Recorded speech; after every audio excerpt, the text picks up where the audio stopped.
बुद्ध कहते हैं कि शारीरिक संभोग इतना खतरनाक नहीं होता है जितना कि मानसिक संभोग होता है, क्योंकि शारीरिक संभोग में तो शरीर की कुछ ऊर्जा ही खर्च होती है जो फिर से बन जाती है, लेकिन मानसिक संभोग जीवन भर हमारे साथ चलता है। वो हमेशा हमारी ऊर्जा को खत्म करता रहता है। जो भी इंसान अतीत में हुए संभोग या फिर भविष्य में होने वाले संभोगों में अपने विचारों को केंद्रित रखता है, वो अपनी ऊर्जा का एक बहुत बड़ा हिस्सा खर्च कर देता है। अगर इंसान विचारों से निकलकर प्रतिपल वर्तमान का आनंद ले तो वो अपनी मानसिक काम वासना की ऊर्जा को बचा सकता है। बहुत बड़ी मानव जाति संभोग से परेशान नहीं है, वो संभोग के विचारों से तनावग्रस्त हैं। उनके दिमाग में, उनके मन में अधिकतर समय काम वासना के विचार ही चलते रहते हैं और इसी कारण उनके मन की बहुत बड़ी ऊर्जा उन विचारों में नष्ट होती रहती है। अगर उसने शारीरिक संभोग किया होता तो उसकी शारीरिक ऊर्जा कुछ पलों के लिए नष्ट होती और वो फिर से बन जाती, लेकिन मानसिक संभोग हमेशा चलता रहता है, जिसके कारण उसकी ऊर्जा हमेशा अधोगामी होती चली जाती है। तो इस मानसिक संभोग से, मानसिक काम वासना के विचारों से बाहर आने के लिए बुद्ध ने क्या तरीका बताया? बुद्ध कहते हैं कि जब तक हम किसी चीज से लड़ते रहते हैं तब तक हमारा पूरा ध्यान उसी पर केंद्रित रहता है, और जब हम एक बार उसको स्वीकार कर लेते हैं तत्क्षण हमारा ध्यान वहां से अपने आप हट जाता है, क्योंकि अब उसमें कोई रस नहीं रहा, हमारा चित्त उसकी उलझन में नहीं रहा, इसीलिए अब हमारा मन उससे आजाद हो गया है। हम अधिकतर समय ये सोचने में लगा देते हैं कि हमें काम वासना के विचारों से छुटकारा पाना है। किस तरह पाना है, इसके नाना प्रकार के उपाय भी खोजते हैं, लेकिन आखिर में कुछ भी हासिल नहीं होता। वो विचार ज्यों के त्यों हमारे मन को गिरफ्त में रखते हैं, क्योंकि हमारा चित्त उससे लड़ रहा है, उससे बचने का समाधान ढूंढ रहा है, उपाय खोज रहा है।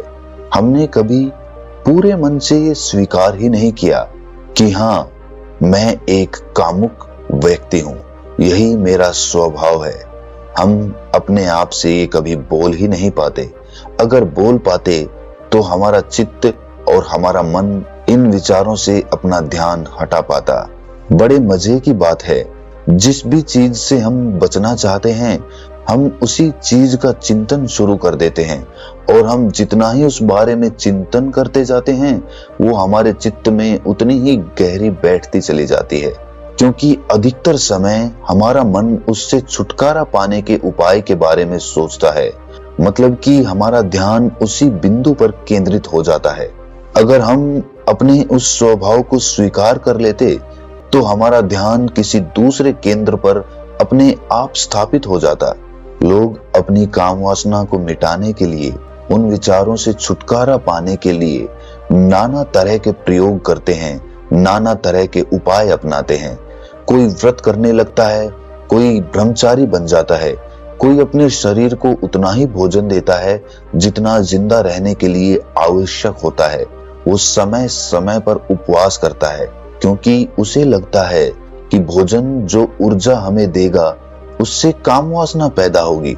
इसीलिए वो सोचता है कि अपने शरीर की ऊर्जा को उतना ही रखो जितना जिंदा रहने के लिए जरूरी है।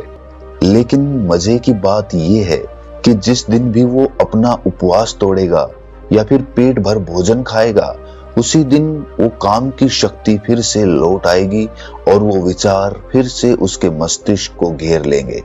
उसी प्रकार कुछ लोग अपने आप को स्त्रियों से बिल्कुल अलग कर लेते हैं, बिल्कुल दूरी बना लेते हैं, लेकिन जिस दिन भी वो उनके संपर्क में आते हैं उसी दिन उनकी कामुकता फिर से जाग उठती है। चाहे आप ऊंचे पहाड़ों में चले जाएं, जहां पर मानव जाति पाई ही नहीं जाती, लेकिन जिस दिन आप संसार में वापस लौटेंगे उस दिन आप पाएंगे कि आपकी काम वासना पहले से भी ज्यादा बढ़ चुकी है। इसीलिए अगर कोई उपाय नहीं किया गया तो ये काम वासना और इसके विचार जिंदगी भर हमें परेशान करते रहेंगे। इसके उपाय मैं आपको एक कहानी के माध्यम से समझाने की कोशिश करता हूँ। कहानी छोटी सी है लेकिन आपके सारे सवालों के जवाब दे सकती है। पुराने यूनान में एक कम्युनिटी बसती थी। उस कम्युनिटी में लड़के या लड़की के बीच कोई भी भेदभाव नहीं होता था। जिस प्रकार दो लड़कों की आपस में दोस्ती होती है, उसी प्रकार वहां पे लड़का और लड़की के बीच भी दोस्ती होती थी। उनमें कोई अंतर नहीं होता था, कोई भेद नहीं होता था। जिस प्रकार दो लड़के आपस में मिलते थे, उसी प्रकार लड़का और लड़की भी आपस में मिल सकते थे। इसमें कोई भी बाधा या कोई भी नियम नहीं था। यहाँ तक कि रात में पूरे गांव के लोग एक साथ ही सोते थे, एक छत के नीचे ही सोते थे। यहाँ तक कोई समस्या नहीं थी। उस गांव के युवाओं को काम वासना के विचारों के बारे में कुछ पता ही नहीं था, क्योंकि विचार आते ही नहीं थे। लेकिन कुछ समय बाद कुछ ईसाई पादरी वहां पर पहुंच गए और जब उन्होंने ये माहौल देखा तो उन्होंने लोगों को समझाना शुरू कर दिया, उनको उपदेश देने शुरू कर दिए। उन्होंने कहना शुरू कर दिया कि आप लोग पढ़े लिखे नहीं हैं, इसीलिए आप लोगों को इसके बारे में पता नहीं है। ये आप घोर पाप कर रहे हैं। लड़का और लड़की हमेशा अलग अलग होने चाहिए, उनमें दूरियां होनी चाहिए। इतनी आजादी अच्छी नहीं होती, वो एक इंसान का पतन कर देती है। और इसीलिए वहां पर कुछ नए नियम बनाए गए और उन नए नियमों के अनुसार अब लड़का और लड़की दो लड़कों की तरह दोस्त नहीं हो सकते थे, दो लड़कों की तरह आपस में बातें नहीं कर सकते थे और अब पूरा गांव एक ही छत के नीचे नहीं सो सकता था। सारे नियम बदल दिए गए थे। लेकिन इसी से उस गांव के युवाओं का और उस गांव की युवतियों का पतन होना शुरू हो गया। अब तक उन्हें काम वासना के बारे में कुछ भी नहीं पता था, लेकिन जैसे ही उस गांव के लड़के और लड़कियों के बीच दूरी बना दी गई, वही दूरी उन्हें एक दूसरे की तरफ खींचने लगी। याद रहे, जब तक दो इंसानों के बीच दूरी नहीं होगी तब तक आकर्षण या फिर कहें खिंचाव एक दूसरे की तरफ पैदा नहीं होगा। लेकिन जैसे ही आप दो इंसानों के बीच दूरियां बना देते हैं, वैसे ही एक दूसरे का आकर्षण, एक दूसरे की तरफ खिंचाव अपने आप उत्पन्न हो जाता है। अब उस गांव के युवा और युवतियां एक दूसरे का विचार करने लगे, शारीरिक संभोग से हटकर मानसिक संभोग करने लगे और यही उस कम्युनिटी का सबसे बड़ा पतन का कारण बना। शारीरिक संभोग में कोई दोष नहीं है, वो प्राकृतिक है, वो प्रकृति ने हमें दिया है और ना ही उससे हमारी ऊर्जा उतनी खर्च होती है जितनी कि मानसिक ऊर्जा से होती है।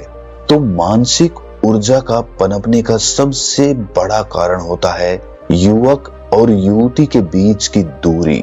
जब भी आप किसी युवती से बात नहीं कर पाते हैं या फिर कोई युवती किसी युवक से बात नहीं कर पाती है, एक दूसरे से घुल मिल नहीं पाते हैं, तब उनके मानसिक विचार एक दूसरे पर केंद्रित हो जाते हैं। वो बात नहीं कर रहे, लेकिन उनके भीतर, उनके मन में एक दूसरे से संवाद चल रहे होते हैं। इसीलिए अगर कोई भी युवक मानसिक काम वासना से ग्रस्त है, उसके विचार हमेशा दूसरी युवतियों के बारे में सोचते रहते हैं, तो उसे ख्याल करना चाहिए।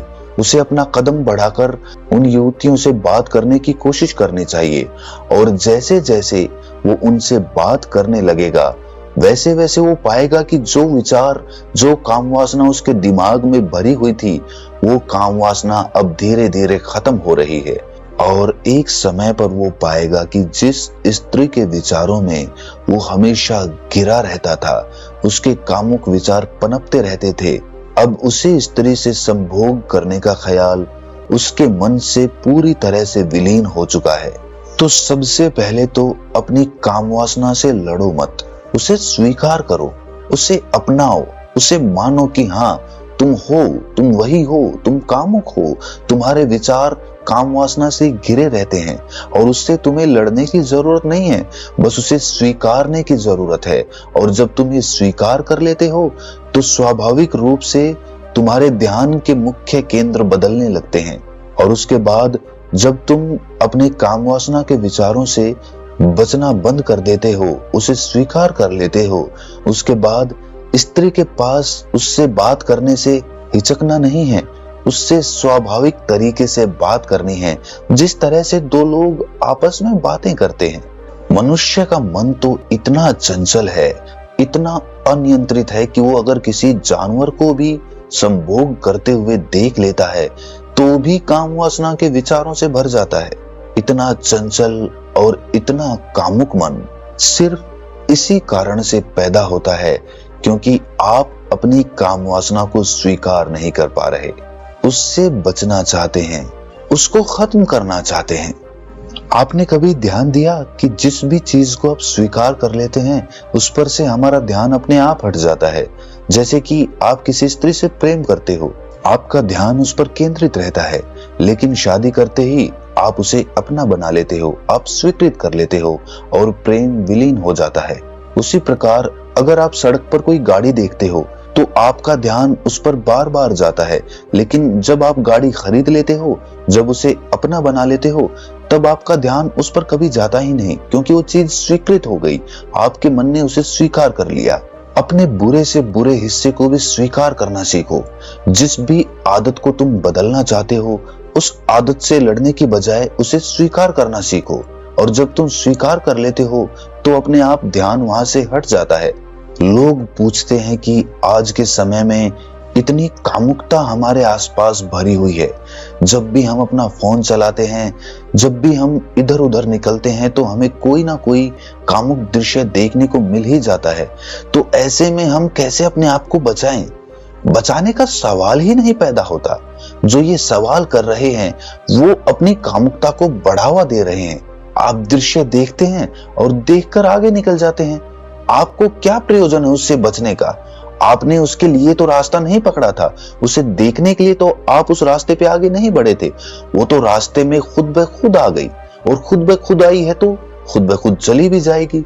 लेकिन अगर आप उससे बचना शुरू कर देते हैं तो अपने दिमाग में, अपने मन में उस चीज को पूरी तरह से जगह दे देते हैं, और जब वो चीज जगह पा जाती है तो धीरे धीरे अपना साम्राज्य आपके मन पर बना लेती है। जब तक आपका मन काम वासना या संभोग से ऊपर के आनंद को नहीं जानेगा, जब तक उसका स्वाद नहीं चखेगा, तब तक उसे काम वासना या संभोग से बड़ी कोई चीज नजर नहीं आएगी। लेकिन जिस दिन आप उस परमानंद का स्वाद चख लेते हैं, उसी दिन से आपको पता चल गया कि आपको जीवन में क्या हासिल करना है, क्योंकि परमानंद से बढ़कर आनंद किसी चीज में नहीं होता। इसीलिए ध्यान के द्वारा एक बार उस परमानंद को चख कर जरूर देखें, और एक बार अगर आपने उस परमानंद को चख लिया तो फिर आपका ध्यान अपने आप उस परमानंद को पाने के लिए केंद्रित हो जाएगा। उसके बाद आपको अपने विचारों से लड़ना नहीं होगा, क्योंकि आप समझ चुके हैं कि काम वासना या संभोग से भी बड़ा इस दुनिया में दूसरा कोई आनंद होता है। अगर ये ज्ञान आपको थोड़ा सा भी ज्ञानवर्धक लगा हो तो इसे अपने सगे संबंधियों के साथ साझा जरूर करें, क्योंकि किसी ना किसी रूप में ये वीडियो उनकी मदद जरूर करेगी।